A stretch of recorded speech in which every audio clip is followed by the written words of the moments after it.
Thank you లో.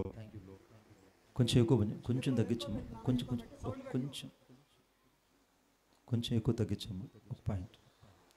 ఈ మధ్యాహ్నకాల సమయంలో కూడి వచ్చినటువంటి దైవ సేవకులకు మరియు సంఘానికి, కూడి వచ్చిన పరిశుద్ధులకు, ఈ ప్రాంతం ఉన్నటువంటి విశ్వాసులందరికీ యేసుక్రీస్తు నామం పేరిట వందనాలు తెలియజేస్తున్నాను. హల్లెలూయా.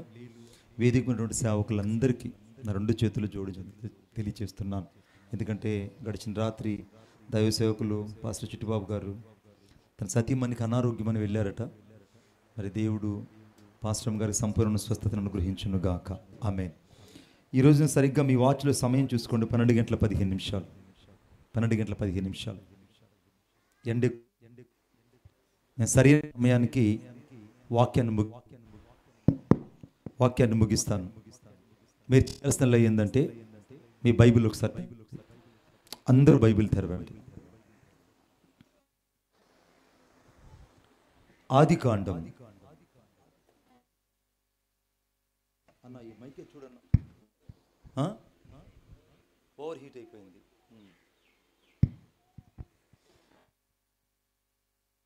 1వ అధ్యాయం 14వ వచనం. ఫ్యాన్ పెట్టుకో.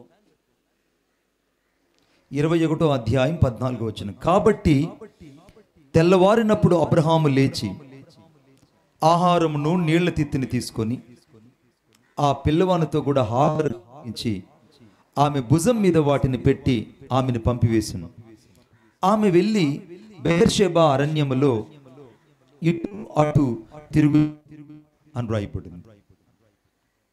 ఈ వాక్యంలో ఏమనుందంటే హాగరు అయినటువంటి ఒక ఆమె,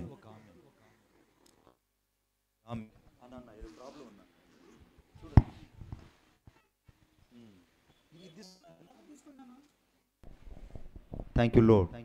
కొంచెం అన్ని ఇది ఎలా కంట్రోల్ పెట్టావు అలా కంట్రోల్స్ అన్ని అలా పెట్టు. Triple volume base. Thank you Jesus. ఒక స్త్రీ, కొంచెం ఎక్కువ తగ్గించమ్మా, ఎక్కువ తగ్గించు ప్రతి మాటకి. ఒక స్త్రీ అరణ్యం గుండా ప్రయాణం చేస్తుంది. కొంచెం పెట్టమ్మా, కొంచెం ఎక్కువ. అరణ్యం గుండా ప్రయాణం చేస్తుంది. అప్పటిదాకా ఏ భర్త అయితే తనతో పాటు ఉంటానన్నాడో ఆ భర్త తను విడిచిపెట్టేశాడు. ఇప్పుడు ఆమె జీవితం ఏమైపోయిందంటే ఒక పసిబిడ్డను తీసుకొని అరణ్యము గుండా ప్రయాణం చేస్తుంది. ఈ వాక్యం మీరు ఎంత ఇంట్రెస్ట్గా వినగలిగితే అంత గొప్ప ప్రత్యక్షత మీకు కలుగుతుంది. ఇప్పుడు ఆమె భర్తకు దూరం అయిపోయింది, భర్త ప్రేమకు దూరం అయిపోయింది. ఒక పసిబిడ్డను తీసుకొని బెయేర్షెబా అరణ్యములో పరిగెడుతుంది. ఇప్పుడు ఆమె పరుగు ఎక్కడికనంటే అరణ్య మార్గంలో తాను పరిగెడుతుంది. తన జీవితం అంతా ఇప్పుడు చీకటిమయంగా మార్చబడింది. తనకు సహాయం చేయడానికి, తనను ఆదుకోవడానికి అప్పటి వరకు ఉన్న యజమానురాలు ఇప్పుడు లేదు. అప్పుడు దాకా నేను నిన్ను పోషిస్తాను, నీ బిడ్డను కూడా పోషిస్తానని చెప్పిన యజమానుడు ఇప్పుడు అక్కడ లేడు. ఇప్పుడు ఆ తల్లి, ఆ ఒంటరిగా మిగిలినటువంటి బిడ్డ ఇద్దరు కలిసి బెయేర్షెబా అరణ్య మార్గంలో ప్రయాణం చేసి వెళ్తున్నారు. ఇప్పుడు వారి ప్రయాణం ఎలా ఉన్నదంటే గమ్యం లేని ప్రయాణం అయింది. వారి గమ్యం ఏంటో వారికి తెలియదు, వారి భవిష్యత్తు ఏంటో వారికి తెలియదు, వారు ఎక్కడికి చేరాలో కూడా తెలియదు, వారి యొక్క స్థితిగతి ఏమిటో అస్సలు అర్థం కావట్లేదు. ఇప్పుడు ఆమె ఆ అరణ్యంలో పరిగెడుతూ ఉంటే పిల్లవాడు ఓ భయంకరంగా ఏడవడం ప్రారంభించాడు. ఆకలికి ఏడుస్తున్నాడు. ఆహారం లేనందువల్ల ఆ తల్లి పాలు ఇవ్వలేక, బిడ్డకు పాలు లేక ఇక చేసేది ఏమీ లేదని ఆ బిడ్డను తీసుకెళ్ళి ఒక పొదలో పడేసింది. ఇక ఈ పిల్లవాడి చావు నేను చూడలేను, ఈ పిల్లవాడి చావు నేను చూడలేను కనుక ఈ పిల్లవాడు ఇంకా చనిపోతే ఇంకా బాగుంటుంది అని అనుకున్నదేమో కానీ ఆ బిడ్డను తీసుకెళ్ళి ఆ పొదలో పడేసింది. బిడ్డను తీసుకెళ్ళి పొదలో పడేసిన తరువాత ఆమె ఏడవడం ప్రారంభించింది. ఎంతగా ఏడుస్తుందంటే, దేవా నేను ఈ చిన్నవాని యొక్క చావు చూడలేకపోతున్నాను, ఈ పిల్లవాడు నీళ్లు లేకుండా ఆహారం లేకుండా అల్లాడిపోతున్నాడు, దయచేసి నా స్థితి ఏంటి, మా గమ్యం ఏంటి, మా భవిష్యత్తు ఏంటని ఏడుస్తూ ఉంది. ఆ అరణ్యం పేరు బెయేర్షెబా అరణ్యము. చాలామంది సేవకులైన, విశ్వాసులైన ఎవరైనా ఈ అరణ్యము గుండా ప్రయాణం చేయకుండా ఇప్పుడు దాకా లేరు. ఒంటరితనాన్ని అనుభవించిన వాళ్ళు ఇక్కడ ఉన్నారు. విడువబడినటువంటి మనుషుల చేత విడువబడిన వారు ఇక్కడ ఉన్నారు. అందరి చేత వెలివేయబడి అసహించబడి తృణీకరించబడిన వాళ్ళు ఇక్కడ ఉన్నారు. అంతకంటే ఎక్కువగా నిరీక్షణకు ఆధారము లేకుండా భవిష్యత్ అంటే ఏంటో, గమ్యం అంటే ఏంటో, ఏ స్థితికి వెళ్ళాలో, ఎక్కడికి చేరాలో తెలియనటువంటి నిస్సహాయ స్థితిలో ఉన్న వాళ్ళు కూడా ఈ మధ్యాహ్నం ఇక్కడ కూర్చొని ఉన్నారు. ఇప్పుడు ఆమె ఏడుస్తుంది, ఇప్పుడు నా భవిష్యత్తు ఏంటి, నా బిడ్డ యొక్క భవిష్యత్తు ఏంటి, అసలు మా జీవితం ఏంటని ఏడుస్తుంది. ఈ మధ్యాహ్న కాల సమయంలో ఈ కూటమికి వచ్చిన నీవు ఇదేలాగా ఆలోచిస్తున్నావేమో, నా పరిస్థితి ఏంటి ప్రభువా, నా బిడ్డల పరిస్థితి ఏంటి, నా పిల్లల పరిస్థితి ఏంటి, నేను ఎలాగా ఉండాలి, నా జీవితం ఏంటి, నేను ఎలాగ గమ్యం చేరాలని నువ్వు అనుకుంటున్నావు. ఇప్పుడు ఆమె అనుకుంటుంది, ఇక నా పిల్లవాడు చనిపోతాడు, ఇక ఆ పిల్లవాడు నేను చూడలేను, కనుక నేను దూరంగా వెళ్ళిపోవాలని అంత దూరంలో ఆ బిడ్డను పడవేసి ఆ తల్లి ఏడుస్తుందండి. ఈ మధ్యాహ్న కాల సమయంలో నువ్వు ఎంత దూరంలో నీ కుటుంబానికి దూరం అయిపోయావో, ఎన్ని సమస్యలు గుండా నువ్వు ప్రయాణం చేస్తున్నావో, ఎన్ని ఇరుకులు ఇబ్బందులు గుండా నువ్వు ప్రయాణం చేస్తున్నావో దేవునికి మాత్రమే తెలుసు. గట్టిగా హల్లెలూయా చెప్పండి. ఇంకోసారి గట్టిగా చెప్పండి. దేవునికి మాత్రమే నీ బాధలు తెలుసు. ఇప్పుడు దేవుని వాక్యం చెప్తుంది అక్కడ ఏమనంటే, ఆమె బెహర్షెబా అరణ్యములో అటు ఇటు తిరుగుతుంటే ఉన్నట్టుగుండి దేవుడు ఆమె ముందు ప్రత్యక్షమయ్యాడు. హల్లెలూయా. ఈ మధ్యాహ్న కాల సమయంలో ఎవరెవరైతే నిరీక్షణకు ఆధారం లేకుండా ఉన్నారో, ఎవరైతే నిరీక్షణకు ఆధారం లేకుండా అందరి చేత నెట్టివేయబడి, అందరి చేత తృణీకరించబడి, అందరి చేత అసహించబడి ఒంటరితనాన్ని అనుభవిస్తున్నారో వారిని ఈ మధ్యాహ్న కాల సమయంలో నా ప్రభు అయిన యేసయ్య దర్శించునుగాక. దేవుడు వారిని ఆశీర్వదించునుగాక. దేవుడు వారి స్థితిగతులను మార్చునుగాక. ఇప్పుడు ఆమె ఏడుస్తుంది. ఆ ఏడుపు ఏంటంటే, నా దేవుడు నాతో మాట్లాడాలి, దేవుడు ఉంటే ఇప్పుడు మా స్థితి చూడాలి. ఈ మధ్యాహ్నం నువ్వు కూడా అనుకుంటున్నావు కదా, దేవుడు అంటూ ఉంటే మా స్థితి ఎందుకు మారలేదు, దేవుడు అంటూ ఉంటే ఎందుకు మా బిడ్డల పరిస్థితి ఇలా అయింది, దేవుడు అంటూ ఉంటే ఎందుకు మా స్థితిగతులు ఇలాగా మారాయని చాలాసార్లు నీకు నీవుగా ప్రశ్నించుకుంటున్నావు. నీ ప్రశ్నలన్నిటికీ జవాబు ఎక్కడుందంటే ఈ పరిశుద్ధ గ్రంథంలో దాచబడి ఉన్నది. కొట్టండి చప్పట్లు గట్టిగా. ఈ పరిశుద్ధ గ్రంథంలో దాచబడి ఉంది. ఈ గ్రంథం ఎంత శక్తివంతమైందంటే అంత శక్తివంతమైంది. ఇప్పుడు సాక్షాత్తు హాగరుతో దేవుడు మాట్లాడుతున్నాడు. హాగరు, నువ్వు ఎందుకు ఏడుస్తున్నావు బిడ్డ, నువ్వు ఎందుకు ఏడుస్తున్నావు? నీ పిల్లవాని యొక్క ఏడుపు నేను చూచాను, నీ ఒంటరితనాన్ని నేను చూచాను, నువ్వు విడవబడినటువంటి పరిస్థితిని నేను చూచాను అనని దేవుడు ఆ యొక్క నీటిలో ఉన్నటువంటి ఆ యొక్క భూమిని చీల్చాడు. చీల్చగానే అక్కడి నుంచి ఒక ఊట అమాంతంగా ఆ అరణ్యములో పుట్టిందండి. ఆమేన్ చెప్పండి గట్టిగా. ఊట ఎక్కడ పుట్టిందండి? అరణ్యములో ఊట పుట్టింది. మీరు ఎప్పుడైనా మక్కాకి వెళ్ళిన వాళ్ళని, మసీదుకి వెళ్తున్నటువంటి మక్కాకి వెళ్తున్న ముస్లిం సహోదరులను అడగండి. ఆ ముస్లిం సహోదరులు ఏం చెప్తారనంటే, ఆ యొక్క ఎడారి ప్రాంతంలో ఆ జుమ్జుమ్ అనేటువంటి ఊట పేరు జుమ్జుమ్. మన బైబిల్లో ఏమో పిలిచిన వాని ఊట అని రాయబడింది. ఇంకొక మాట ఎల్రోయి అని రాయబడింది, నన్ను చూచున్న దేవుడు నీవే. మనమేమో దాన్ని పిలిచిన వాని ఊట లేదా చూచున్న దేవుడు అని మనమంటాం. కానీ ఖురాన్లో ఏమని రాయబడిందంటే జుమ్ జుమ్ జుమ్ జుమ్ అంటే అర్థం అంటే ఆగు ఆగు, ఈ ప్రవాహం ఎక్కువైపోతుంది అని అర్థం. ఇప్పుడు అరణ్యములో హాగరు కొరకు దేవుడు ఒక నీటి ఊటను పుట్టించాడు. ఆ నీటి ఊట అమాంతంగా ఆ భూమిని చీల్చుకొని పైకి వచ్చిందండి. ఇప్పుడు ఆ భూమి ఎవరు అనంటే ఈ లోకము. ఆ లోకములో ఉన్నటువంటి ఆ నీటి ఊట ఎవరంటే సాక్షాత్తు యేసుక్రీస్తు ప్రభువే. హల్లెలూయా.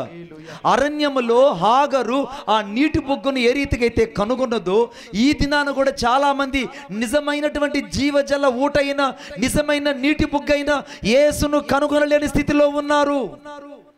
యేసును వాళ్ళు గుర్తుపట్టలేని స్థితిలో ఉన్నారు. యేసును వాళ్ళు జ్ఞప్తికి తెచ్చుకునే స్థితిలో లేరు. కారణం ఏంటంటే వారి సొంత పనులు దేవుని కంటే ఎక్కువైపోయాయి. వారి సొంత పనులు దేవుని కంటే ఎక్కువైపోయాయి. ఈ మధ్యాహ్న కాల సమయంలో ఆమె ఏడుపు ఏంటనంటే, నా బిడ్డ చనిపోతాడేమోనని ఏడుస్తుంటే దేవుడు ఒక ఊటను పుట్టించాడు. ఆ ఊట అమాంతంగా పైకి ఉబికొస్తే ఆ నీళ్లు తీసుకెళ్ళి ఆ బిడ్డకు తాపించింది. తాను కడుపార తాగింది. ఆ బిడ్డ తల్లి ఆ రోజు బ్రతికారు. ఆమేన్. ఆ రోజు బ్రతకడమే కాదు, ఇప్పటికి కూడా మీరు మక్కాకి వెళ్తే ఏ యొక్క ఊట అయితే ఆ రోజు పుట్టిందో, హాగర్ దగ్గర ఏ ఊట అయితే పుట్టిందో అదే ఊట నేటికి అదే శక్తివంతంగా నీళ్లు ఉబుకుతూనే ఉన్నాయి. ఆమెన్ చెప్పండి గట్టిగా, ఆమెన్ చెప్పండి. సరిగ్గా ఎడారి ప్రాంతంలో జుమ్ అనేటువంటి నీటి ఊట, ఆ జుమ్ అనే నీటి ఊట ఇప్పటికీ పుడుతూనే ఉంది. ఆ నీళ్లు నేను ఎన్నోసార్లు తాగాను. ఎన్నిసార్లు తాగాను? దేవుని కృపను బట్టి అన్నిసార్లు తాగాను. ఆ నీటి ఊటను నీళ్లు తాగితే స్వస్థత కలుగుతుందట, ఆ నీళ్లు తాగితే వాళ్ళకి జీవం కలుగుతుందని ముస్లిం సహోదరులకు నమ్మకం. కానీ ఆ నీటి ఊట ఎవరో తెలుసా? యేసుక్రీస్తు ప్రభు. అందుకే యేసుక్రీస్తు ప్రభు పస్కా పండుగ రోజున ఆయన యెరూషలేము దగ్గరికి వెళ్ళినప్పుడు ఒక మాట అన్నాడు, దేవాలయం దగ్గర నిలబడి. ఏమని తెలుసా? నా యందు విశ్వసించు వాని కడుపులో నుండి జీవ జల నదులు పుడతాయి. ఆమేన్. ఎవరైతే యేసుక్రీస్తునందు విశ్వాసం ఉంచుతారో వారిలో జీవజల నదులు పుడతాయి. ఇప్పుడు హాగరు కొరకు ఆ ఎడారిలో నీటి ఊటను పుట్టించిన ఆ దేవుడు ఈరోజు నీ కొరకు ఈ ఎడారి లాంటి జీవితంలో నీ కొరకు నీటి ఊటైన యేసును నీకు నాకు పుట్టించింది పరమ తండ్రి అయిన దేవుడే. కొట్టండి చప్పట్లు గట్టిగా, పరమ తండ్రి అయిన దేవుడే. ఇప్పుడు హాగరు జీవితము నిరీక్షణకు ఆధారం లేదు, నీ జీవితము నిరీక్షణకు ఆధారం లేదు. హాగరు ఒంటరితనం అనుభవిస్తుంది, నీవు నేను ఒంటరితనం అనుభవించాం. హాగరు అందరి చేత విడువబడింది, నీవు నేను విడువబడ్డాం. హాగరు లాగా కుటుంబ వ్యవస్థ అంతా పాడైపోయింది, నా జీవితం కూడా కుటుంబ వ్యవస్థ అంతా పాడైపోయింది. హాగరు వలె అనేక మంది విడువబడిన వారు, నెట్టివేయబడిన వారు, త్రోసివేయబడిన వారు లేకపోలేదు. కానీ వారందరి సమస్యకు జవాబు ఎక్కడ ఉన్నదంటే ఆ నీటి ఊటలో ఉంది. ఇప్పుడు ఆ నీటి ఊట ఆమె కనుగొన్నది, ఆమె తాగన్నది ఆ బిడ్డకి తాపించింది. ఇప్పుడు ఇద్దరు తాగారు. తాగగానే దేవుడు ఒక మాట చెప్పాడు. ఏమనంటే, హాగరు నేను నీతో ఒక మాట చెప్తాను. ఏమనంటే, ఇప్పుడు ఏ బిడ్డ అయితే నువ్వు చనిపోతుందని అన్నావో ఆ బిడ్డ ఒక గొప్ప రాజు అవుతాడు. ఆమేన్. ఈ ప్రపంచంలో అతని ద్వారా నుంచి 5 రాజులు వస్తారు. ఈ 5 రాజులు ఈ ప్రపంచాన్ని పరిపాలించేటువంటి మహా గొప్ప సంపన్నులు అవుతారు. నీ యొక్క కుటుంబం లేదా నీ బిడ్డ యొక్క వంశం ఎప్పటికీ లయము కాదని దేవుడు సాక్షాత్తు ఆ రోజున హాగరు కుమారుడైన ఇష్మాయిలును ఆశీర్వదించాడు. కనుకనే ఈరోజు ముస్లిం యొక్క సంతతి లేదా ముస్లిం సహోదరులు ఎందుకు ఈ ప్రపంచంలో ధనికుల సంపదల్లో లేదా సంపన్న స్థానంలో 2వ స్థానంలో ఉన్నారంటే దేవుని చేత ఆశీర్వదించబడిన ఏకైక 2వ జనాంగము ముస్లిం సహోదరులు. కొట్టండి చప్పట్లు గట్టిగా, ఇంకా గట్టిగా. ఎందుకు ముస్లిం సౌదీ అరేబియా అంత లగ్జరీ? ఎందుకు అరబ్ దేశాలు అంత కంట్రీసు? ఎందుకు అరబ్ దేశాలలో పెట్రోల్ బావులు? ఎందుకు అరబ్ దేశంలో అంత ఆశీర్వాదం ఉందంటే అరబ్ దేశంలో బాత్రూములు కూడా బంగారుతోనే ఉంటాయి. అరబ్ దేశంలో ముస్లింల యొక్క తాగే నీళ్ల గ్లాసులు కూడా బంగారే, చెంచాలు కూడా బంగారే, స్పూన్లు కూడా బంగారే. అర్థమవుతుందా? వాళ్ళ కార్లకి డోర్లకు కూడా డైమండ్స్ పొదుక్కొని ఉంటారు. నిజం చెప్తున్నాను నేను. వాళ్ళ సెల్ ఫోన్లు కూడా బంగారు పొదుగుపడి ఉంటాయి. ప్రతిదీ బంగారుతో ఉంటుంది. ఎందుకు వారు ఇంతగా ఆశీర్వదించబడ్డారంటే వారు దేవుని చేత ఆశీర్వదించబడ్డారు. ఇప్పుడు అరణ్యములో ఏముందంటే ఆశీర్వాదం ఉంది. నాతో పాటు చెప్పండి, అరణ్యము లాంటి నా జీవితంలో, చెప్పాలి గట్టిగా, అరణ్యము లాంటి నా జీవితంలో ఈరోజు ఆశీర్వాదము దేవుడు నాకు ఇస్తున్నాడు. ఆమేన్. అరణ్యములో ఆశీర్వాదం ఉంది. చెప్పండి బట్టిగా, అరణ్యములో ఆశీర్వాదం ఉంది. ఇప్పుడు అరణ్యములో హాగరుకి ఏ రీతిగా అయితే నిజమైన ఆశీర్వాదం దొరికిందో ఈరోజు అరణ్యం లాంటి జీవితాలలో ఉన్న నాకు నీకు దేవుడు ఒక నిజమైన ఆశీర్వాదాన్ని ఇవ్వాలనుకుంటున్నాడు. ఆ ఆశీర్వాదం ఎవరంటే హెబ్రీయులకు రాసిన పత్రిక 6వ అధ్యాయం 14వ వచనం రాయబడింది. నిశ్చయముగా నేను నిన్ను ఆశీర్వదించదును, నిశ్చయముగా నేను విస్తరింపచేసేదని రాయబడింది. అలాగనే హగ్గై గ్రంథము 2వ అధ్యాయం 19వ వచనం రాయబడింది. ఇది మొదలుకొని నేను మిమ్మల్ని ఆశీర్వదించదని రాయబడింది. ఆదికాండం 12వ అధ్యాయం 2వ వచనం రాయబడింది, నీ నామమును గొప్ప చేయుదును, నువ్వు ఆశీర్వాదముగా ఉండు అని రాయబడింది. ద్వితీయోపదేశకాండం 7వ అధ్యాయం 12వ వచనం రాయబడింది, సమస్త జనముల కంటే ఎక్కువగా నువ్వు ఆశీర్వదించబడదు అని రాయబడింది. ఆశీర్వాదం అంటే ఏంటనంటే ఈరోజు నిజమైన ఆశీర్వాదాన్ని నువ్వు చూడబోతున్నావు. ఈ ఆశీర్వాదం ఎవరిలో ఉన్నదంటే దేవుని వాక్యములో ఉన్నది. ఆ జీవజల నీటి బొగ్గును ఎవరైతే కనుగొంటారో, ఆ బొగ్గును ఎవరైతే దర్శిస్తారో, ఆ బొగ్గులో ఉన్న నీటిని ఎవరైతే సేవిస్తారో వారికి నిత్యత్వమైన ఆశీర్వాదం కలుగుతుంది. ఇక్కడున్న సేవకులమైన మా జీవితాలలో ఒకప్పుడు ఎండిపోయిన జీవితాలు, మా జీవితాలు ఎడారి లాంటి జీవితాలు, మా జీవితాలు ఓడిపోయిన జీవితాలు, మా జీవితాలు అందరికీ అసహ్యంగా ఎంచబడిన జీవితాలు. కానీ అసహ్యంగా ఎంచబడిన ఈ జీవితాలలో ఆ నీటి బుగ్గైన యేసుక్రీస్తు ప్రభు ఎప్పుడైతే మా ముందు ప్రత్యక్షమయ్యాడో ఆ జీవజలాన్ని నేటికి తాగుతూ అనేకులకు జీవజలాన్ని పంచేటువంటి పాత్రలుగా దేవుడు మమ్మల్ని మార్చాడు. కొట్టండి చప్పట్లు గట్టిగా, ఇంకా గట్టిగా. ఇప్పుడు జీవజలపు పాత్రలుగా మార్చబడడానికి కారణం ఏంటంటే మేము ఆ నీటి బొగ్గును కనుగొన్నాము. ఈ మధ్యాహ్న కాల సమయంలో నువ్వు ఎంత దాహార్తితో ఉన్నా, ఎంతగా నువ్వు పరితపించిపోతున్నా, ఎంతగా ఈ లోకాశలో పడిపోయి దేవునికి దూరం అయిపోయినా, ఇంకా నీ సొంత కార్యక్రమాలు బట్టి దేవుని ఎద్దుకు రాలేకపోయినా, ఇంకా నువ్వు రక్షించబడ్డానికి దూరంగా ఉన్నా, నీ హృదయాన్ని యేసుకి ఇవ్వకపోయినా, హాగర్లాగా నువ్వు ఒంటరి జీవితాన్ని, కుటుంబ వ్యవస్థ ఇంత చిన్నాభిన్నమైపోయి నువ్వు అరణ్యంలో రోధిస్తున్నా, ఈరోజు అరణ్యంలో ఉన్నవారికి ఆశీర్వాదం కలగబోతున్నది. అరణ్యంలో ఉన్న వారికి దేవుడు ఆశీర్వాదాన్ని ఇవ్వాలనుకుంటున్నాడు. ఈ ఆశీర్వాదం ఎవరంటే యేసుక్రీస్తు ప్రభువారు. ఈ అరణ్యమే యేసుక్రీస్తు ప్రభువారు. ఈ అరణ్యములో ఎవరైతే యేసును కనుగొంటారో వారికి నిత్యత్వం కలుగుతుంది. ఎవరైతే అరణ్యములో యేసును చూస్తారో వారికి సమృద్ధి జీవం కలుగుతుంది. అరణ్యములో ఎవరైతే యేసును దర్శిస్తారో వారి జీవితంలో ఆశీర్వాదము అనగా ఆశీర్వాదము పరంపర వారి జీవితంలో వెదజల్లుతుంది. ఈ మధ్యాహ్న కాల సమయంలో హాగరుని దేవుడు దీవించినట్టే నిన్ను నన్ను కూడా దేవుడు దీవించాలనే వచ్చాడు. బిడ్డ, నువ్వు నమ్ముతున్నావా? నువ్వు నమ్ముతున్నావా? నిజంగా ఈరోజు నిన్ను దీవించాలని దేవుడు ఇక్కడికి వచ్చాడు. నిన్ను ఆశీర్వదించాలని దేవుడు ఇక్కడికి వచ్చాడు. నేను నిన్న సాయంత్రం నేను ఆటో ఎక్కితే, బస్సు రాలేదు ఆ టైంలో, ఆటో ఎక్కితే ఆటో వస్తుంది. కరెక్ట్గా మన పెద్దగుడిపాడికి దగ్గర ఆ మూల టర్నింగ్ రాగానే నేను ఎక్కిన ఆటో పెద్దగా బర్స్ట్ అయిపోయి టైరు ట్యూబ్ రెండు బయట వచ్చేసి, ఆ యొక్క ఆటో నిండుకు లగేజ్ ఉంది, లోపల మనుషులు ఉన్నారు, నేనున్నాను, నాతో పాటు ఎక్విప్మెంట్స్ అన్నీ ఉన్నాయి. ఒక్కసారిగా ఆ ఆటో అమాంతంగా సైడ్కి వెళ్ళిపోయింది. ఈ లోపల అక్కడున్న కొంతమంది వచ్చి అన్నారు, అయ్యా ఈ టర్నింగ్లు అనేకమైన యాక్సిడెంట్లు జరిగాయి, ఇది యాక్సిడెంట్లకి నిదర్శనమైన ప్రదేశం, దేవుడే ఈరోజు మీ ఆటోను తిరగబడకుండా చేశాడన్నారు. హల్లెలూయా. మీ ఆటోను తిరగబడకుండా చేశారు. నిన్న సాయంత్రం పెద్ద విపత్తును నేను చూశాను నా జీవితంలో. నన్ను ఎవరు కాపాడారంటే సాక్షాత్ యేసుక్రీస్తు ప్రభు కాపాడాడు. ఆయన కృప లేకపోతే, ఆయన కనికరం లేకపోతే నేను అక్కడ వెళ్ళి నతానేయులను కాల్ రిసీవ్ చేసుకొని ఒనేసిమను కనబడి చెప్పిన మొదటి మాట ఏంటంటే, అన్న దేవుడు నన్ను పెద్ద ప్రమాదం తప్పించాడు. కారణం దేవునికి తెలుసు బిడ్డ, నీకు జరగబోయే ప్రమాదం, జరగబోయే విపత్తు దేవునికి తెలుసు. ఇప్పుడు దేవుడు హాగరు గురించి ముందుగానే ఆలోచించాడు. హాగరు నీ బిడ్డ అన్యాయస్తుడు కాడు, నీ బిడ్డ ఇష్మాయేలు ఒంటరివాడు కాడు, ఇష్మాయేలు నుంచి నేను గొప్ప సంతతిని తీసుకురాబోతున్నాను, ఇష్మాయేలు నుంచి రాజరిక వ్యక్తులు తీసుకురాబోతున్నాను, ఇష్మాయేలు ద్వారా ఈ ప్రపంచంలో ఉన్న సంపన్నుల యొక్క జాబితాలో 2వ స్థానం నీ కుమారుడికి ఇవ్వబోతున్నాను, కాబట్టి నీ కుమారుడు నేను దీవిస్తానమ్మా అని ఆ రోజు ఏ రీతిగా అయితే హాగరు బిడ్డని దేవుడు దీవించాడు, ఈ రోజు కూడా నా యేసయ్య నిశ్చయముగా నీ బిడ్డలను దీవించునుగా. నీ బిడ్డలను దేవుడు దీవిస్తున్నాడు, భయపడకు. అప్పుడు ఆ బిడ్డను తీసుకొని తిరిగి మరలా తన యజమానుడైన అబ్రహాము దగ్గరకు వచ్చింది. ఇప్పుడు ఆమె యజమానుడు ఎవరు అనంటే విడిచొచ్చినటువంటి ఆ సంఘం దగ్గరికి మళ్ళా వచ్చింది. నీవు నీ సంఘంలో నీ స్థానం కాపాడుకోవాలి, సంఘంలో నీ సాక్ష్యం కాపాడుకోవాలి, సంఘంలో నీవు సేవకుని దగ్గర నమ్రత విధేయత కలిగిన వ్యక్తిగా నీవు ఉండాలి. అలాగ నువ్వు ఉండకపోతే నీకు ప్రయోజనం లేదు బిడ్డ.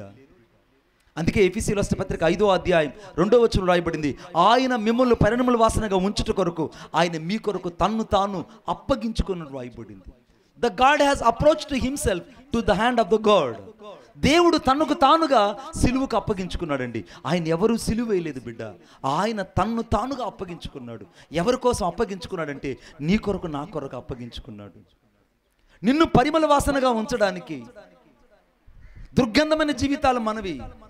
ఎంత అసహ్యమైన జీవితాలంటే భయంకరమైనటువంటి అసహ్యమైన జీవితాలు, దుర్గంధమైనటువంటి రోత హృదయము, అంతకంటే చెడుతో నింపబడినటువంటి అజితేంద్రాలతో నింపబడినటువంటి మన హృదయాన్ని ఆయన ప్రేమించాడు. ఎంతగా ప్రేమించాడంటే ఆయన అంతగా ప్రేమించాడు బిడ్డ నీ హృదయాన్ని. యేసయ్య నీ హృదయాన్ని ప్రేమించాడు కాబట్టి ఈరోజు నీకు పరిమళ వాసన వచ్చింది. ఎక్కడికి వెళ్ళిన సేవకులైన మాకు ఇంత ఘనత, ఇంత స్థానం ఇవ్వబడిందంటే అది మా గొప్పతనం కాదండి. ఈ ఘనతకు కారణము ఆ గనుడైన యేసుక్రీస్తు ప్రభు. కొట్టండి చప్పట్లు గట్టిగా. ఈ ఘనతకు కారణం ఆ గనుడైన యేసుక్రీస్తు ప్రభు. నీ నా జీవితంలో గమనించాలి. నిన్నెవరైనా విలువిచ్చి నీకెవరైనా గౌరవిస్తున్నారంటే ఆ గౌరవం నీది కాదు బిడ్డ, అది సాక్షాత్ దేవుడు నిన్ను ప్రేమించి నీకు ఇచ్చినటువంటి ఆధిక్యత. అందుకే దావీదు కీర్తన 91:13-14 రాయబడింది, అతడు నన్ను ప్రేమించుచున్నాడు కనుక నేను అతన్ని తప్పించేదను, అతడు నా నామమును ఎరిగినవాడు గనుక నేను అతన్ని ఘనపరచెదను. I will be honour to him. నేను నా పిల్లల్ని నేను ఘనపరచాలనుకుంటున్నాను. ఎవరైతే ఈ మధ్యాహ్న కాల సమయంలో యేసును ప్రేమిస్తారో వారిని దేవుడు ప్రేమించడమే కాదు, ఆశీర్వదించడమే కాదు, వారికి దేవుడు ఘనతనివ్వాలనుకుంటున్నాడు. ఇప్పుడు హాగరు కుమారుడికి దేవుడు ఘనతనిచ్చాడు, ఆశీర్వాదాన్ని ఇచ్చాడు. ఈరోజు దేవుడు నీ బిడ్డకు ఆశీర్వాదాన్ని ఇవ్వబోతున్నాడు, నీకు ఘనతను కూడా ఇవ్వబోతున్నాడు. బిడ్డ, నీకు దేవుడు ఘనతనివ్వాలని కోరుకుంటున్నాడు. అది మనుషుల యొక్క ఘనత కాదు, అది సాక్షాత్తు దేవుడిచ్చేటువంటి ఘనత నీకు ఇవ్వాలని కోరుకుంటున్నాడు. నమ్మగలవా నీవు? అందుకే లోకంలో ఉండే గనులందరికీ కలుగు పేరును నేను నీకు కలుగు చేసేదని రాయబడింది ఇర్మియా గ్రంథంలో. లోకలందరికీ కలిగే ఘనతమైన పేరు కాదు, ఇంకంతకంటే ఇంకా ఎక్కువ ఘనమైనటువంటి పేరును దేవుడు నీకు ఇవ్వాలని కోరుకుంటున్నాడు. నీ పేరులో ఘనతని ఇవ్వాలనుకుంటున్నాడు, నీ కుటుంబానికి ఆశీర్వాదం ఇవ్వాలనుకుంటున్నాడు. ఆ నీటి బొగ్గుని ఎవరైతే చూస్తారో, ఆ నీటి బొగ్గుని ఎవరైతే స్వీకరిస్తారో, ఆ నీటి బొగ్గుని ఎవరైతే దాహంతో ఉన్నప్పుడు దాహార్తని తీర్చుకోవడానికి ఆ జీవజలపు ఊటైన యేసు ఎద్దుకు వస్తారో వారి జీవితాల్లో సమస్తము దీవెనకరంగా మార్చబడుతుంది. ఆమేన్ చెప్పండి గట్టిగా. ఇప్పుడు పక్కన వాళ్ళకి చెప్పండి, ఒకసారి చెయ్యిచ్చి ఇలాగ చెప్పండి, ఈరోజు అరణ్యములు అంటే నా జీవితము. కైకొట్టు సొలింగమ్మా, తమిళ్ తెలియమా, తెలుగు తెలియదు. మీకు గుడిపాడులో ఉన్న మీకు తెలుగు తెలియదని నాకు అర్థమైంది, అంటే తెలుగు తెలియదని నాకు అర్థమైంది. ఇంగ్లీషు తెలుసు, ఇంగ్లీష్ కూడా కష్టం, ఎందుకంటే it's very so difficult language. Hindi తోడా తోడా బోల్దాం, అర్థమైంది. తమిళ్ తెలియమా, తమిళ్ తెలియదని కై కొట్టు సొల్లుంగ, మరి ఒక మాట సొల్లుంగ, కై ఇలా చెప్పి చెప్పండి ఏమని, ఈ రోజున అరణ్యము లాంటి నా సేవ, నా కుటుంబము, నా జీవితంలో ఏదైనా ఈరోజు ఆశీర్వదించబడబోతుంది. నేను నీటి బొగ్గును కనుగొన్నాను, ఆ నీటి బొగ్గే యేసుక్రీస్తు ప్రభు. ఆమేన్. రెండో విషయం చెప్తున్నాను చూడండి, అరణ్యములో ఆశీర్వాదము. అరణ్యములో ఏముంటుంది? ఆశీర్వాదం ఉంటుంది. రెండవ చూడండి నాతో పాటు దయచేసి, అందరూ బైబిల్ తీయాలని కోరుకుంటున్నా. నిర్గమకాండం 3వ అధ్యాయం 1వ వచనం.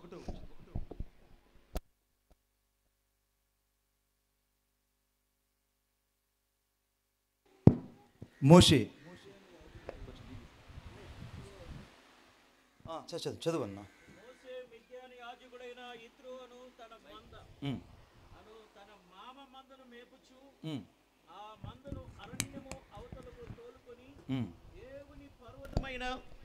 హోరేబునకు వచ్చెను. ఒక పొద నడిమికి నీ అగ్ని జ్వాలలో యెహోవా దూత అతనికి ప్రత్యక్షమాయను. చాలన్నా, దేవునికి స్తోత్రం. ఈ యొక్క 3వ అధ్యాయంలో ఒక వ్యక్తి ఉన్నాడు. ఆ వ్యక్తి ఎవరంటే మోషే అనే వ్యక్తి ఉన్నాడు. ఇప్పుడు మోషే అనే వ్యక్తిని దేవుడు ఎక్కడ కనుగొన్నాడు అని అంటే ఉన్నాడు. ఏదో ప్రాబ్లం వచ్చేసి చూడమ్మా. అరణ్యంలో కనుగొన్నాడు. అరణ్యంలో ఇప్పుడు మోషేని దేవుడు కనుగొన్నాడు.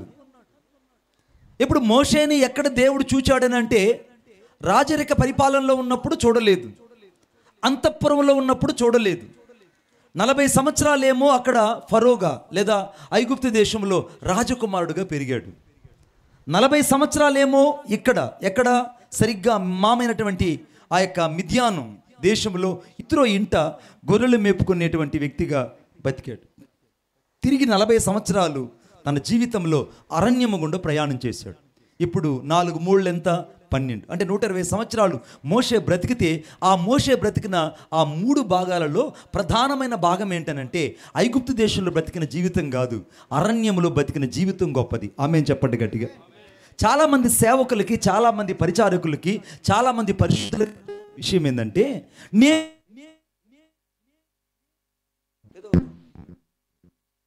కాదు, అప్పుడు అన్నీ ఉన్నప్పుడు దేవుడు ఇవ్వడానికి ఇష్టం.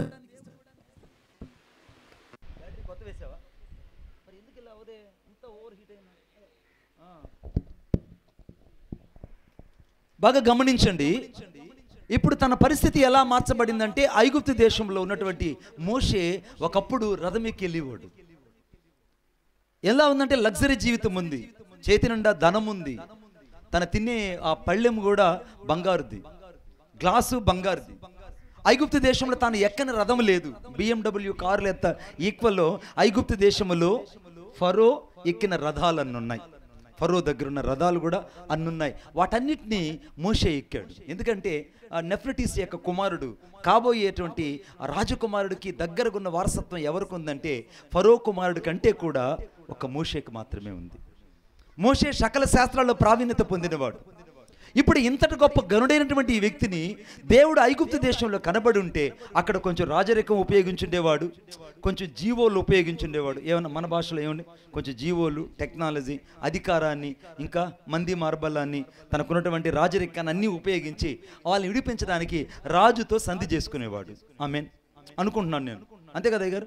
ఇప్పుడు తన జీవో తన చేతిలోనే ఉంది, రాజముద్ర తన చేతిలో ఉండింది, అధికారం తన చేతిలోనే ఉంది, తర్వాత పరిపాలన తన చేతిలో ఉంది, ఇక సంపద తన చేతిలో ఉంది, అన్నీ తన చేతిలో ఉన్నాయి. కానీ అన్నీ ఉన్నా దేవుడు తన చేతిలో లేడు. ఆమెన్. బాగా గమనించండి. ఆమెన్ చెప్పండి గట్టిగా అందరూ. నేను చెప్పి ఈ మాట మీకు లోతులోకి వెళ్ళాలి, మీ హృదయంలోకి వెళ్ళాలని కోరుకుంటున్నాను. ఇప్పుడు ఐగుప్తు దేశంలో కానీ దేవుడు కానీ ఆ మోషేని దర్శించుంటే ఒక్క సెకండ్లా రాత్రికి జీవోను మార్చి ఏదో ఒకటి ఫరోకి చెప్పి ఒప్పించి బయటికి తీసుకొచ్చుండేవాడు కొంచెం మందినన్నా. కానీ దేవుడు అక్కడ దర్శించలేదు. ఐగుప్తులోంచి తాను బహిష్కరించబడిన తర్వాత మామైనటువంటి ఇత్రో మందను లేదా ఆ యొక్క గొర్రెల మందను మేపుకోవడానికి హోరేబు పర్వతంలో ఒక్కడే మిగిలివాడు. అప్పుడు అక్కడ ఐగుప్తులో ఉన్నప్పుడు ఏయ్ ఎవరక్కడ అని అంటే పరిగెత్తుకుని 100 మంది వచ్చేవాళ్ళు. ఆమెన్. ఎలా నతానేలు దగ్గర నిలబడతారే అటు నిలబడే వాళ్ళందరూ. ఇప్పుడు అందరూ రాజరిక పరిపాలన దగ్గరటువంటి ఫరో మోషే దగ్గర పిలిస్తే పలికే వాళ్ళు ఎవరు లేరు. ఇప్పుడు ఎక్కడ హోరేబులో గొర్రెల మంద మేపుకుంటున్నాడు. ఆ గొర్రెలు చీముడు గార్చుకుంటూ తల ఉంచి ఆ మంద చుట్టూ నడుస్తుంటే ఈ యొక్క మోషే కూడా ఒక దుడ్డు కర్ర తీసుకొని వాటిని నడుపుతున్నాడు. ఏయ్ పా పా డ్రు అంటున్నాడు. అక్కడేమో ఫస్ట్ హాఫ్ చూస్తే ఏమో అద్భుతమైన రాజరిక పరిపాలన, జీవో, బంగారు, హోదా, రథాలు, ఐశ్వర్యము అన్నీ ఉన్నాయి. ఎక్కడ చూస్తే ఏ పా పా డ్రు అంటున్నాడు. ఇక్కడ ఖాళీ అయిపోయాడు. ఇక రాజరికపు లక్షణాలు లేవు, తన చుట్టూ మంది మార్బలాలు లేవు, తన చుట్టూ ఇప్పుడు జీవోలు లేవు, తన చుట్టూ ఇప్పుడు తినడానికి అక్కడెక్కడో ఇత్రో తన మామ ఆ యొక్క సఫీరా దగ్గర పంపించినటువంటి అంత సంగటి లేదా అంత అన్నము ఆ చిన్న టిఫిన్ క్యారీలు వేసుకొని ఆమె హోరేబుకి ఇచ్చి పంపించుంటే అది ఎప్పుడో మధ్యాహ్నం ఆ టిఫిన్ క్యారీ ఓపెన్ చేసే లోపల అన్నమంతా పాచిపోయి ఉండొచ్చు. ఆమెన్. ఆ కూరంతా పాచిపోయి ఉండొచ్చు. ఇప్పుడు పాచిపోయిన అన్నము ఆ గొర్రెల మధ్యలో కూర్చొని ఆ గొర్రెలు ఒక పక్క పెంటలు వేస్తుంటే ఆ గొర్రెల మధ్యలో ఇతర కూడా ఒక గొర్రెలాగా చేరి వాటి మధ్యలో దీనత్వం నేర్చుకుంటూ వాటి మధ్యలో సంచరించేటప్పుడు అప్పుడు దేవుడు అరణ్యములో వెతుక్కుంటూ మోషే దగ్గరకు వచ్చాడు. కొట్టు చప్పట్లు గట్టిగా, ఇంకా గట్టిగా. ఒక సేవకుడినైనా ఒక ప్రవక్తనైనా దేవుడు ఎప్పుడు గొప్పవాడిని చేస్తాడంటే మొదట నువ్వు ఖాళీ అయిపోవాలి. You have to first the empty, and before the Lord has filled to you the heart and completely by the word of God. దేవుడు ఎప్పుడైతే నువ్వు ఖాళీ అయిపోతావో అప్పుడు దేవుడిని నింపడం ప్రారంభిస్తాడు. నువ్వు ఖాళీ అయిపోవడానికి అది 40 ఏళ్ళు పట్టచ్చు, 10 ఏళ్ళు పట్టచ్చు, 10 రోజులు పట్టచ్చు, ఈ రోజు పట్టచ్చు. ఆమెన్. నువ్వు ఖాళీ అవ్వాలి. ఇక నేను కాదు, నా స్వయం కాదు, నా అతిశయం కాదు, నా యొక్క సొంత జ్ఞానం కాదు, ఇక నేనేమై ఉన్నానది కేవలం దేవుని కృప అయి ఉన్నాను, ఇక జీవించేవాడు నేను కాదు, క్రీస్తే నాలో జీవించుచున్నాడని ఎప్పుడైతే నువ్వు సంపూర్ణంగా చెప్తావో అప్పటి వరకు దేవుడు నీ కోసం ఎదురు చూస్తాడు. ఆమేన్. నా భాష మీకు అందరికి అర్థం అవుతుందా? చెప్పండి. భాష అర్థం అవుతుందా అన్న? మీరు పెట్టిన ట్రాకే పెట్టండి అన్న. మీరు ఇంతమందికి పెట్టారు ఆరాధనకి, ఆ ట్రాకే పెట్టన్న. తమ్ముడు అమ్మ నీకు తమిళ్ తెలియదు, ఎన్న భాష తెలియమ్మా? నాకు దాదాపు 6 భాషలు వచ్చు. నాకు ఏ భాష వచ్చు చెప్పండి అమ్మా. తెలుగు రాదమ్మా? మీకు తెలుగు వస్తే గట్టి హల్లెలూయా చెప్పండి గట్టిగా. మా పెద్దగుడి పడవాళ్ళందరూ మంచోళ్ళు. హల్లెలూయా నవ్వుతా చెప్పరే హల్లెలూయా. ఈ ఎండలో కూడా ఉత్సాహంగా హల్లెలూయా చెప్పరే హల్లెలూయా. ఇంకొంచెం గట్టిగా హల్లెలూయా చెప్పండి. ఆ అవ్వలు చూడు, అవ్వా నేను చెప్తున్నా నీకు ఇంకా 5 ఫంక్షన్ల దాకా నువ్వు ఎటు పోవా, 5 ఫంక్షన్ల దాకా నువ్వు ఎటు పోవు. అంటే ఇక నీ జీవితంలో నువ్వేం చెక్కు చెదరు, అర్థమైంది. ఇంకా 5 ఏళ్ళు తిరుగులేదు నీకు ఇంకా, సరేనా? 4 వేలు పెంచారుగా ఇప్పుడు, తిరుగులేదు పండగ రోజు నీకు. నేను ఒక రోజున ఇప్పుడు ఈ ఐగుప్తు దేశంలోకి మోషే వెళ్తే మోషేని దేవుడు అక్కడ చూశాడు. ఆ మండుచున్న పొదలో దేవుణ్ణి ఇతడు కనుగొన్నాడు. ఆ మండుచున్న పొదలో ఎప్పుడైతే దేవుణ్ణి కనుగొన్నాడో దేవుడు మోషేతో మాట్లాడాడు. మోషేని దేవుడు సిద్ధపరిచాడు. ఐగుప్తుకు తిరిగి వెళ్ళమన్నాడండి. ఇక్కడి నుంచి పరిచర్య ప్రారంభించబడింది. నాకైనా నీకైనా బిడ్డ, నేను ఎంతో బాధతో చెప్తున్నా, నువ్వు ఎప్పుడైతే ఖాళీ అయిపోతావో అప్పుడు దేవుడు తన ఆత్మతో నింపడం ప్రారంభిస్తాడు. ఎప్పుడైతే నువ్వు శూన్యంగా మారిపోతావో అప్పుడు దేవుడు సమస్తం నీకై వస్తాడు. ఎప్పుడైతే నీ జీవితంలో నిర్జీవం అయిపోతావో అప్పుడు జీవము నీలోకి వస్తుంది. ఆమేన్. నీవు నిర్జీవం అయిపోతేనే దేవుడు నీలోకి జీవంగా వస్తాడు. నువ్వు శూన్యమైపోతేనే దేవుడు సమస్తంగా వస్తాడు. నువ్వు ఖాళీ అయిపోతేనే దేవుడు నీ జీవితంలో కార్యాలు చేస్తాడు. ఆమేన్. ఇప్పుడు మోషేని దేవుడు ఇప్పుడు తయారు చేశాడు, ఒక సేవకునిగా చేశాడు, ఒక ప్రవక్తగా చేసి ఏ దేశంలో నుంచి అయితే బహిష్కరించబడ్డాడో అదే దేశానికి దేవుడు పంపించాడండి. దేవునికి ఒక లాజిక్ ఉంటుంది, ఒక మ్యాజిక్ ఉంటుంది. ఆమేన్ చెప్పండి గట్టిగా. దేవునికి ఒక లాజిక్ ఉంటుంది, మ్యాజిక్ ఉంటుంది. లాజిక్ ఏందో తెలిసిన, ఎక్కడైతే తన పిల్లలు బహిష్కరించబడ్డారో అక్కడికే దేవుడు వారిని పంపించి వాడుకుంటాడు. ఆమేన్. మీరు ఎవరైనా టిక్కి పెట్టుకొని చూడండి, సేవకులు కానీ ఎవరైనా టిక్కి పెట్టుకొని చూడండి. ఎవరెవరైతే ఓడిపోయినట్టు, ఎవరైతే తిరస్కరించబడి బహిష్కరించబడతారో వారిని దేవుడు తన ఘనమైన హస్తంతో లేవనెత్తి వారిని వాడుకుంటాడు. ఆమేన్ చెప్పండి గట్టిగా.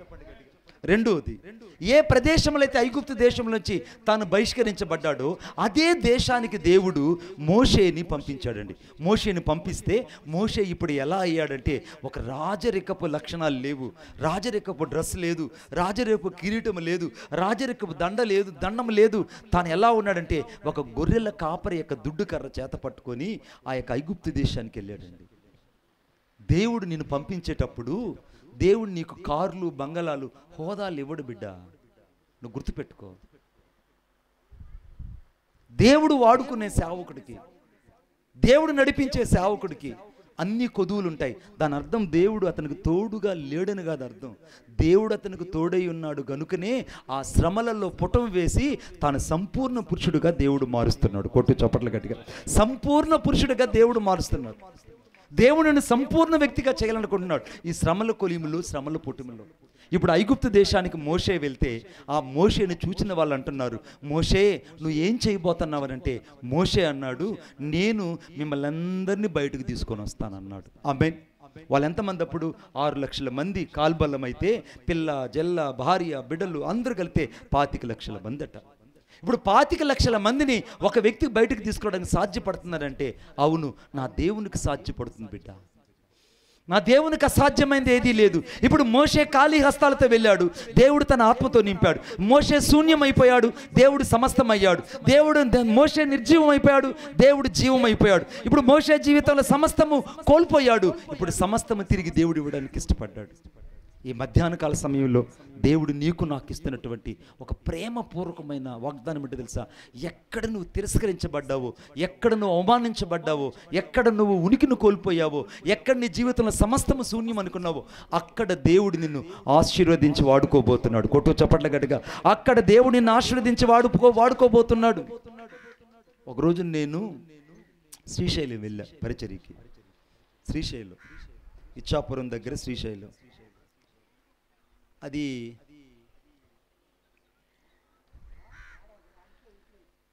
ఆంధ్రప్రదేశ్ బోర్డర్ అవతల.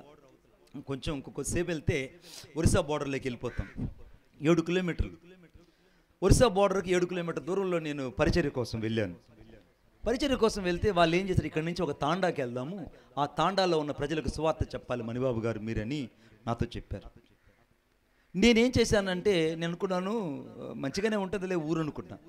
అక్కడికి పోయేటప్పటికి పెద్ద లోయలు, గుట్టలు, వాగులు, వంకలు. ఉదయం నేను బయలుదేరిన వ్యక్తిని, ఉదయం నన్ను వచ్చి తీసుకెళ్ళడానికి వచ్చారే ఆ వ్యక్తులు, కాలిబాట నడిపించుకున్న వ్యక్తులు, సాయంత్రం వెళ్ళి నేను గూడెం చేరుకున్నాను. హల్లెలూయా. ఉదయం బయలుదేరిన నేను, ఉదయం శ్రీకాకుళం ఆ యొక్క 7th బ్రాంచ్ దగ్గర బయలుదేరిన నేను, తిరిగి నేను అక్కడ ఉన్నటువంటి ఆ తాండాకి వెళ్ళడానికి నాకు సాయంత్రం వెళ్ళి తాండాలో చేరాను. వెళ్ళగానే చెట్ట చీకటి, ఊరంతా కరెంటు లేదట. కరెంటే ఆ ఊర్లో తెలియదు, కరెంట్ ఎలా ఉంటుందో కూడా ఆ ప్రజలకు తెలియదట. అందరూ కాగడాలు వెలిగించుకొని ఆ చింత చెట్ల దగ్గర, ఆ యొక్క చెట్ల దగ్గర కట్టుకున్నారు పాస్టర్ గారు. అటువంటి వ్యక్తులు వాళ్ళ మధ్యలోకి తీసుకెళ్ళి ఒక అరుగు దగ్గర చూపించి, ఈ అరుగు మీద నిలబడి నువ్వు వాక్యం చెప్పాలి, రాత్రికి ఇక్కడే నువ్వు వాక్యం చెప్పాలన్నారు. అరుగు మీద రచ్చబండలాగా అరుగు మీద వాక్యం చెప్పాలన్నారు. నేను సరేనండి అన్నాను. అక్కడంతా కూడా ఆటవికల్లాగా ఉన్నారు, వారు విల్లంబులు ధరించున్నారు. అంతకంటే ఏ స్త్రీ కూడా అక్కడ సరైనటువంటి వస్త్రధారణ కూడా లేదు. అందరూ విప్పసారా దాగి తిరుగుతూ ఉన్నారు. ఆ ఊరంతా కూడా భయంకరమైనటువంటి మాంత్రిక విద్యలతో ఉంది. ఆ ఊర్లోకి నన్ను తీసుకెళ్లారు. సాయంత్రము ఆ కూటానికి నేను వెళ్ళి వాక్యం చెప్పాలి. వెళ్ళాలంటే నాకు ఏం చెప్పాలో నాకు అర్థం కాలేదు. వాళ్ళ భాష వేరేగా ఉంది, మన భాష తెలుగు ఉంది. ఇప్పుడు ఏం చేయాలి అని ఆలోచిస్తుంటే సాయంత్రం ఆ ఊర్లో ఉన్న గ్రామ పెద్దలు నా దగ్గరకు వచ్చి, అయ్యా మా ఊరి ఆచారం ప్రకారము మీరు ఈ గౌన్ వేసుకోవాలన్నారు. ఎందుకంటే ఈ గౌన్ అంటే, ఈ గౌన్ వేసుకుంటేనే మీరు ఇక్కడికి వెళ్ళాలి, ఇది ఆచారం అండి అన్నారు. అది పెద్ద అద్దాల గౌన్ తెలీదా మీకు? గౌన్ కూడా తెలీదా?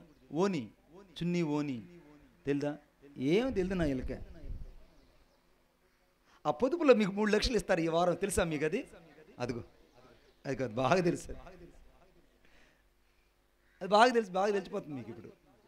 ఇప్పుడు ఆ జిమ్మి పావడా వేసి నాకు ఇక్కడి నుంచి అద్దాల జాకెట్లు వేసి, ఇదంతా నెమలీకలు, కోడీకలు, రకరకాల ఈకలన్నీ ఆ డ్రెస్ కొన్నాయి. ఆ డ్రెస్ వేసి నన్ను నడిపించుకొని తీసుకెళ్తున్నారు. ఒక పెద్ద చున్నీ ఒకటి ఉంది, అది ఈకలతో ఉంది. అది ఆ ఈకలు కలిగినటువంటి ఆ చున్నీ వేసుకొని నేను నడుస్తుంటే, ఈ పంచాయతీ రోడ్లు ఊడుస్తారే అట్ట ఊడ్చుకుంటూ వస్తున్నా వీధంతా. నేను నా తల మీద పెద్ద ఆ యొక్క కొమ్ముల కిరీటిని తీసుకొచ్చి తల మీద పెట్టారు. తల మీద కొమ్ముల కిరీటిని తీసుకొచ్చి పెట్టి ఆ అరుగు మీద నన్ను నిలబెట్టి, ఇప్పుడు చెప్పండి వాక్యం అన్నారు. ఆ రాత్రి వాక్యం చెప్పాను నేను. ఆ కొమ్ముల కిరీటం అలాగే పెట్టుకున్నాను, అద్దాల జాకెట్ అలాగే వేసుకొని, ఇక్కడ దాకా ఆ యొక్క డ్రెస్ వేసుకొని, ఆ చున్నీ వేసుకొని వాక్యం చెప్తే ఒక్కరికి కూడా అర్థం కాల. నా భాష వాళ్ళకి తెలియట్లేదు, నేను మాట్లాడే భాష వాళ్ళకి తెలియట్లేదు, వాళ్ళ భాష నాకు అర్థం కావట్లేదు. ఆ రాత్రి నేను వాక్యం అంత అయిపోయిన తర్వాత నన్ను తీసుకెళ్ళి ఒక చింత చెట్టు దగ్గర పడుకోబెట్టారు. ఒక నులక మంచం మీద పడుకోబెట్టారు. ఇక నాకు చాలా భయం వేసింది. ఈ రాత్రికి నేను ఉంటానో పోతానో, ఏ నక్క కుక్క వచ్చి నన్ను తీసుకెళ్ళిపోతుందేమో. ఇక ఉదయానికంతా నేను ఉండను, వీళ్ళని చంపడానికి ఈ ఊరు తీసుకొచ్చారు అని నేను నాలోనే అనుకుంటున్నాను.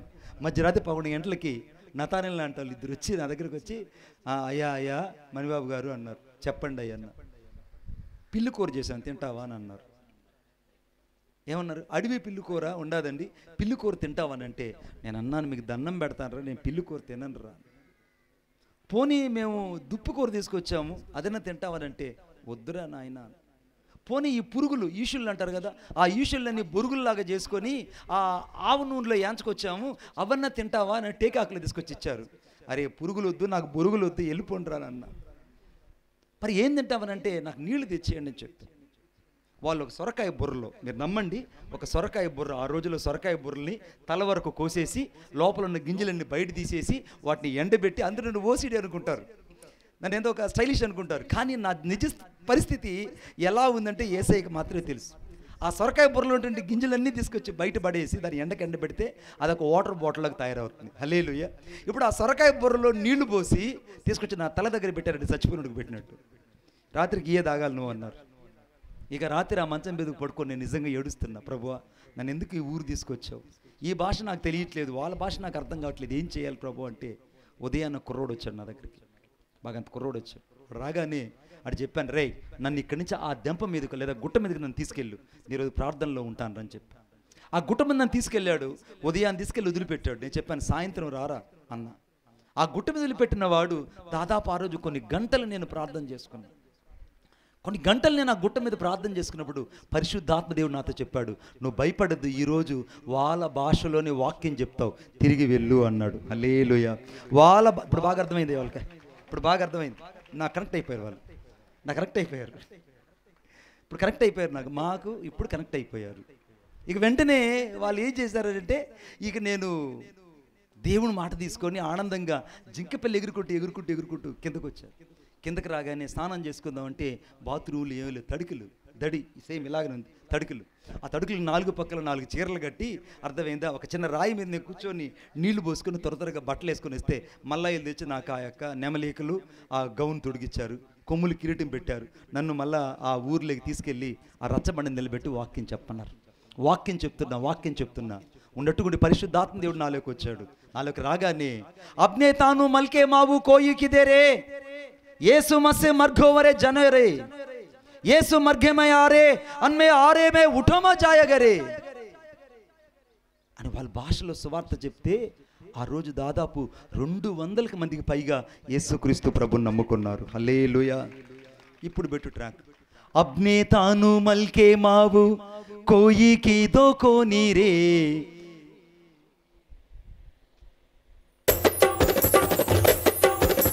अपने तानु मलके माबू कोई की दो को नीरे, येसु देवो ये क्लोजे बावी कामों की दोरे, वो तो ये क्लोज देव सारे सत्तेरो देव सारे मलके रो देव सारे जागो रे देव, वो तो ये क्लोज देव सारे सत्तेरो देव सारे मलके रो देव सारे जागो रे देव.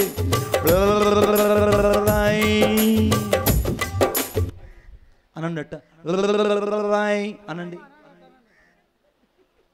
ఏం భయపడుతున్నావా నువ్వు? ఇంటికి పానీయకుండా అంటున్నది అవ్వ. మరి అవ్వకి నీళ్ళు తెచ్చేయండి రా ఎండకే. అరే నీళ్ళు ఆడేవండి అవ్వ, నీళ్ళు తాగేయి పోతావు. అవ్వ మేలు కదా అంటున్నది. అనండి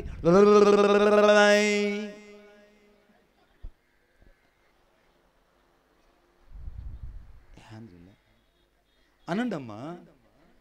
అది ఆ ఊరు ఆచారం అన్నమాట. అనుకుంటూ పోతే ఆ ఊర్లో ఒప్పుకోరు. అనండి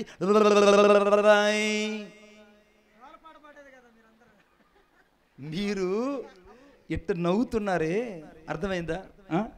ఎంకామ్ దాకా చదువుకున్నాను నేను, మంచి ఉద్యోగం చేస్తున్నాను నేను. యేసయ్య కోసం ఆ ఉద్యోగాన్ని, నా చదువుని అన్నీ వదిలిపెట్టి వాళ్ళ మధ్యలోకి వెళ్ళి వాళ్ళకి సువార్త చెప్పడానికి వెళ్ళినప్పుడు నేను ఎలా ఆలోచించండి. యేసయ్య కోసం సిగ్గుపడకూడదు. హల్లెలూయా. నువ్వు ఎంత ఓసిడి అయినా యేసు దగ్గర అన్నీ పోతాయి. ఇది నేను తెలుసుకున్న గొప్ప సత్యం. అర్థమైందా? రోమియుల దగ్గర రోమియుడుగా ఉండాలి. అర్థమైందా? యూదుల దగ్గర యూదుడుగా ఉండాలి, అన్యుల దగ్గర అన్యులుగా ఉండాలి. అలాగ ఉండగలిగితే దేవుని సేవ చేయగలుగుతాం. హల్లెలూయా. ఇప్పుడు పెట్టినాయన ఉజ్జుకు దాడే బల్లేనే చల్లే జారే సంద్రే పే, उज्जुक दाड़े बल्ले ने चले जा रे संद्रे पे, येसु प्रपंसन आवो गो रे उठो गरे, वो तो ये क्लोज देव सारे सतेरो देव सारे मलकेरो देव सारे जागो रे देव, वो तो ये क्लोज देव सारे सतेरो देव सारे मलकेरो देव सारे जागो रे देव.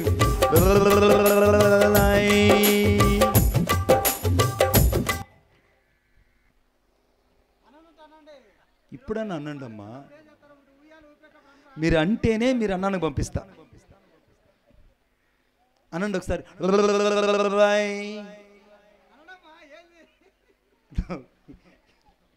ఏంది నవనీసం అన్న వల్ల అదే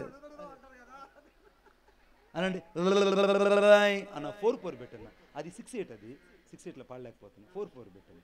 మా అన్న కదా, స్లో కదా, ఫాస్ట్ అది కాదా, అది కాదు.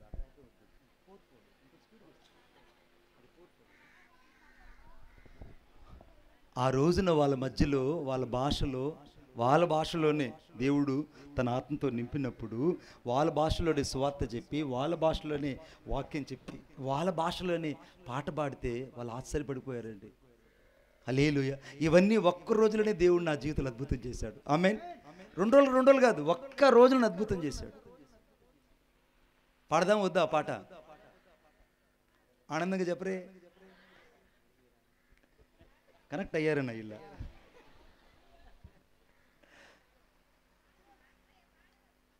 పాడతా, ట్రాక్ పెట్టని. అది 4/4 అన్న. 4 ఇంకొంచెం ఫాస్ట్ అన్న. ఓ థ్యాంక్ యూ జీసస్. నో అన్ని కాదు.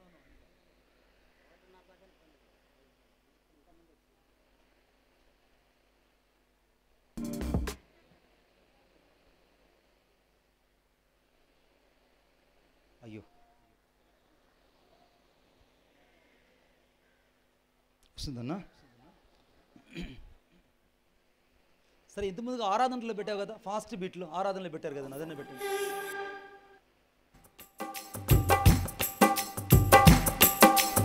ఉజ్జుకుతాడే వల్లేనే చల్లే జారే సంద్రేపే. ఎక్కువ బిడ్డమ్మా. ఉజ్జుకుతాడే వల్లేనే చల్లే జారే సంద్రేపే.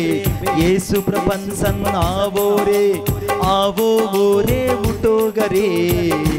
वो तो ये क्लोज देव सारे सत्तेरो देव सारे मलकेरो देव सारे जागो रे देव.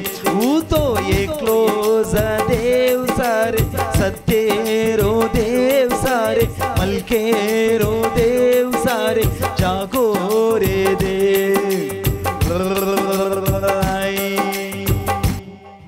ఫస్ట్ ఆరాధన పెట్టావు, అదే పెట్టాను. ఫస్ట్ పెట్టావు చూసావు.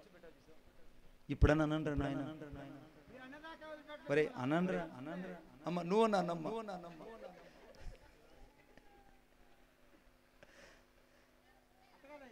అన్నా అదే అదే అదే అదే. ఆ పాట నేను పాడిన తర్వాత కొంచెం ఎక్కువ పెట్టాం, తగ్గించు. ఆ పాట నేను పాడిన తర్వాత ఆంధ్రాకి వచ్చి మళ్ళీ దాన్ని తెలుగులో రాసుకున్నా. ఆ పాటను మళ్ళీ తెలుగులో రాసుకున్నా. ఇప్పటిదాకా లోకములో ఎవ్వరు చేయని కార్యాలు, ఇప్పటిదాకా లోకములో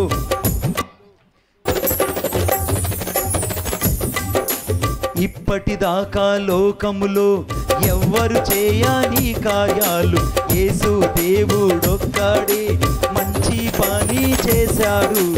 ఆయానే దేవుడు, శక్తి గల దేవుడు, మహిమా గల దేవుడు, నా మంచి దేవుడు. ఆయానే దేవుడు, శక్తి గల దేవుడు, మహిమా గల దేవుడు, నా మంచి దేవుడు. హల్లెలూయా. ఇప్పుడైనా చెప్పండి నాయన. ఆ దేవుడు ఆ ప్రాంత ప్రజల మధ్య వచ్చేసన్న, ఆ ప్రాంత ప్రజల మధ్యకి వెళ్తే వారందరూ యేసుక్రీస్తు ప్రభువుని గురించి తెలుసుకొని 200 మంది ఆ రోజు యేసు ప్రభువుని నమ్ముకున్నారు. బిడ్డ, ఈ గుడిపాడికి ఎందుకు దేవుడు మమ్మల్ని పంపించాడంటే, ఇక్కడ దేవుడు మమ్మల్ని ఖాళీ చేసి ఇక్కడికి పంపించాడు. ఎందుకు ఖాళీ చేశాడు అని అంటే, నేను అనుకుంటున్నాను ఆయన ఈ మధ్యాహ్న కాల సమయంలో ఒక నీటి బుగ్గగా ఏ రీతిగా అయితే హాగరు కనపడ్డాడో, నీ కుటుంబానికి కూడా యేసయ్య ఈరోజు ఒక నీటి బుగ్గగా కనబడబోతున్నాడు. ఆమేన్. మోషేకి ఏ రీతిగా అయితే అరణ్యములో తాను ఖాళీ అయిపోయిన తర్వాత గొర్రెల మంద దగ్గర ఉన్నప్పుడు దేవుడు కనబడి తాను ఒక సేవకునిగా ప్రవక్తగా దేవుడు మార్చాడు, ఆ రీతిగా శూన్యమైపోయిన సేవకుని దేవుడు ఒక ప్రవక్తగా ఒక సేవకుడుగా చేయబోతున్నాడు. ఆమేన్. ఒక సేవకుడుగా నిన్ను చేయబోతున్నాడు, ఒక ప్రవక్తగా దేవుడు నిన్ను మార్చబోతున్నాడు. ఇప్పుడు మోషేని దేవుడు ఎక్కడ తర్ఫీదు చేశాడంటే, ఆ యొక్క హోరేబు అరణ్యములో దేవుడు అతన్ని మార్చాడండి. అరణ్యములో దేవుడు అతన్ని మార్చాడు. ఇప్పుడు అరణ్యములో ఏమున్నదంటే, మొదట ఆశీర్వాదం ఉంది.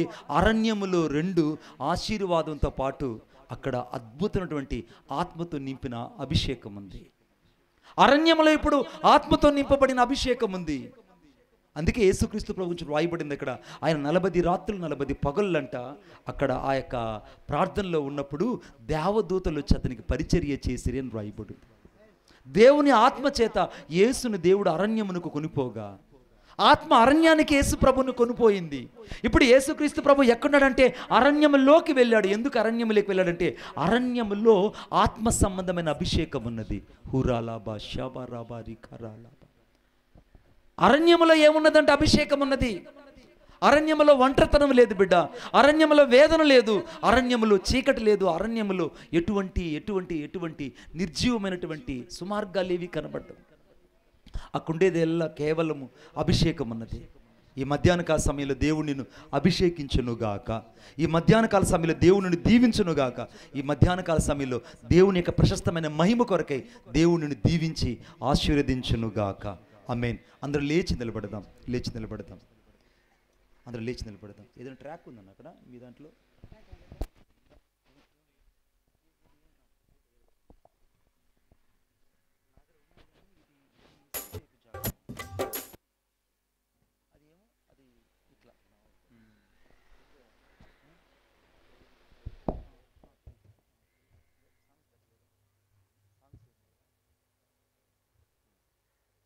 నా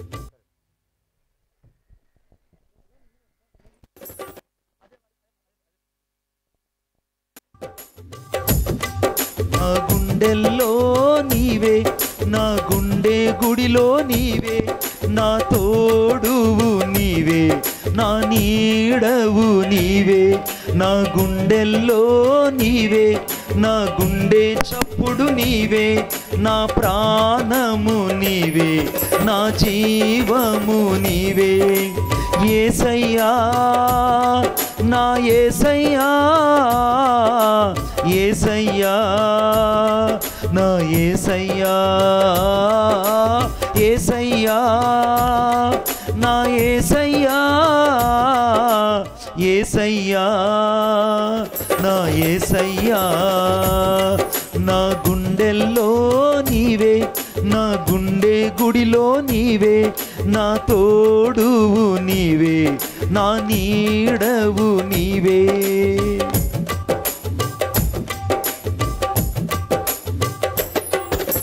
ఒంటరిగా ఉన్నా నన్ను గమనించి నా దరికొచ్చావు నా యేసయ్యా. ఒంటరిగా ఉన్నా నన్ను గమనించి నా దరికొచ్చావు నా యేసయ్యా. కష్టాలన్నీ చూశావు, కన్నీరంతా తుడిచావు, కష్టాలన్నీ చూశావు, కన్నీరంతా తుడిచావు.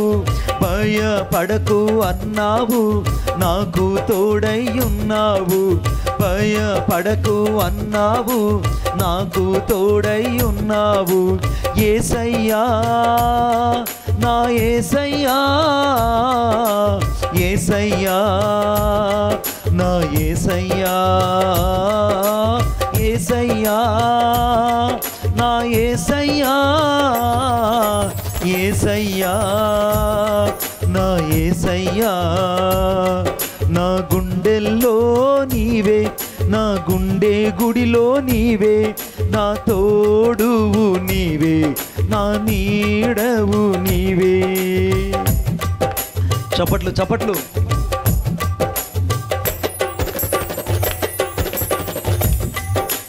అన్ని వేళలందున నాతో ఉండి కన్న తండ్రి వై నన్ను ఆదరించావు. అన్ని వేళలందున నాతో ఉండి కన్న తండ్రి వై నన్ను ఆదరించావు. అడుగడుగు నా తోడయ్యావు, అడిగినవన్నీ ఇచ్చావు. అడుగు అడుగు నా తోడయ్యావు, అడిగినవన్నీ ఇచ్చావు. నీ ప్రేమ కౌగిలిలో నా కన్నీరంతా మరచాను, నీ ప్రేమ కౌగిలిలో నా కన్నీరంతా మరచాను. యేసయ్యా నా యేసయ్యా, యేసయ్యా నా యేసయ్యా, యేసయ్యా నా యేసయ్యా, యేసయ్యా నా యేసయ్యా. నా గుండెల్లో నీవే, నా గుండె గుడిలో నీవే, నా తోడువు నీవే, నా నీడవు నీవే. నా గుండెల్లో నీవే, నా గుండె చప్పుడు నీవే, నా ప్రాణము నీవే, నా జీవము నీవే, నా ప్రాణము నీవే, నా జీవము నీవే, నా ప్రాణము నీవే, నా జీవము నీవే. యేసయ్యా నా యేసయ్యా. కొంచెం ఎక్కువ పెట్టమ్మా, ఎక్కువ కొంచెం బేస్ పెట్టు. యేసయ్యా నా యేసయ్యా, యేసయ్యా. ఓ రాలాబా షాదారాలాబా రాబా దురాలాబా రిబానామా షబారాబా లాబా రాబా దురానా హతారాబా రిబానామా షబారియలాదారాలాబో. ఓ రిబానామా రకరా షరాలాబా రకరాబా షెకెరెకెలో దురాలాబా నిమానామా షబారాబా లాబా.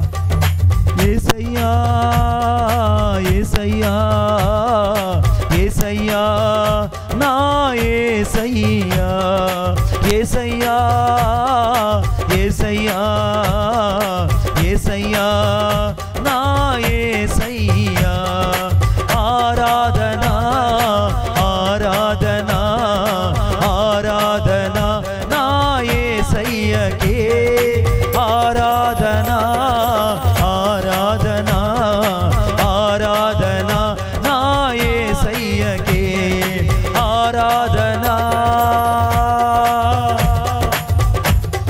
స్తుతి ఆరాధన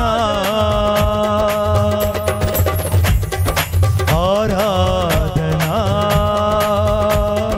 ఉరలబా షదరలబా రబా యేసయ్యా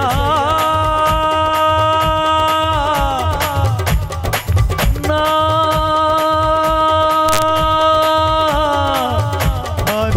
అభిషేకమా నన్నవరించిన అభిషేకమా ఓ రలబా షబబా రలబా ఇప్పుడే ఇప్పుడే ఇప్పుడే దేవుని యొక్క విడుదల యేసుక్రీస్తు రక్తంలో ఉన్న శక్తి యేసుక్రీస్తు రక్తంలో ఉన్న మహిమ ప్రతి ఒక్కరిని దర్శిస్తుంది యేసయ్యా నా